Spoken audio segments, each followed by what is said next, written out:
আপনার কাছে যদি একটা মরিচের চারাও না থাকে, আপনার বাজারে যেয়ে কিনতে হবে না।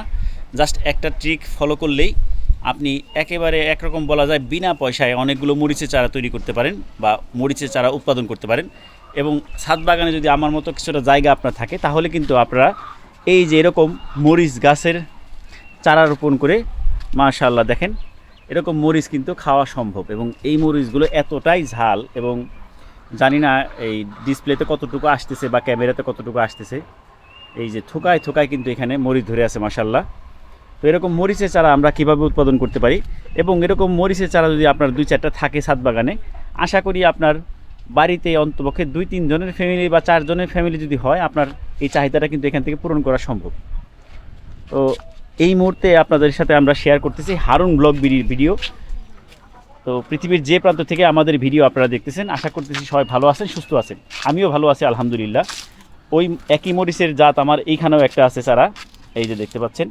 এটাও কিন্তু 5 গ্যালনের একটা জিও ব্যাগে বসানো আছে।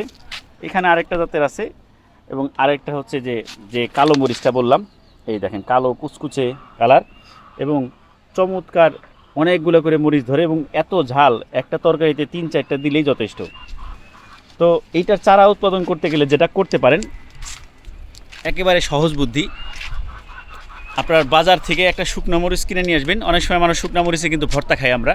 সেই শুকনো মরিচ কিনে নিয়ে আসা কিন্তু একটা মরিচের থেকে জাস্ট সবগুলো বিচি বের করে যদি আপনারা 24 ঘন্টা পানিতে ভিজিয়ে রেখে ছোট্ট একটা মাটির টবের মধ্যে যদি জাস্ট এইটা ছিটিয়ে রাখেন, দেখবেন 7 থেকে 10 দিনের মধ্যে কিন্তু চারা তৈরি হয়ে যাবে। এবং সেই চারা কিন্তু আপনি ওগুলোর থেকে উঠায় যদি রোপণ করেন, সেখান থেকে আপনার মরিচ খেতে পারবেন। এই যে আপনাদেরকে একটু দেখাই, এই যেগুলো কিন্তু আমার ঘাস খেয়ে সব শেষ করতেছে, ওদের জন্য এই ঘাস লাগাইছি যদিও।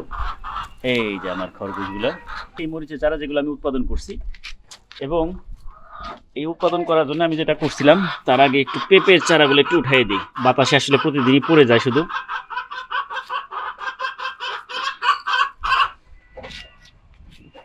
এই যে এই পাশটাতে দেখাই যে মরিচ গাছ কিন্তু আমি এখানে রোপণও করছি। 12 ইঞ্চির টবে যদিও একটা রোপণ করলেই যথেষ্ট, তবে আমার জায়গা কম থাকাতে আমি 2টা রোপণ করছি।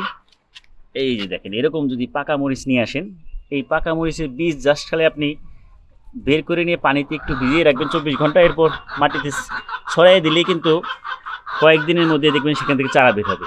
এবং এই যে এই মরিচটা দেখেন বিজলি মরিচ, প্রচুর মরিচ ধরা আছে, কালকেও অনেকগুলো সিরা হয়েছে।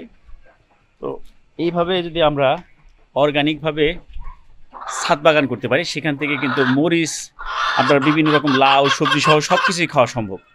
তো আজকের এই ছোট্ট ভিডিওর মাধ্যমে আমি আপনাদের সাথে শেয়ার করলাম কিভাবে একেবারে বিনা পয়সায় আপনারা মরিচের চারা উৎপাদন করে ছাদে রোপণ করতে পারেন। এবং রোপণ করার পরে কিন্তু মরিচ গাছ কিন্তু দীর্ঘদিন আপনার মরিচ খাওয়া সম্ভব।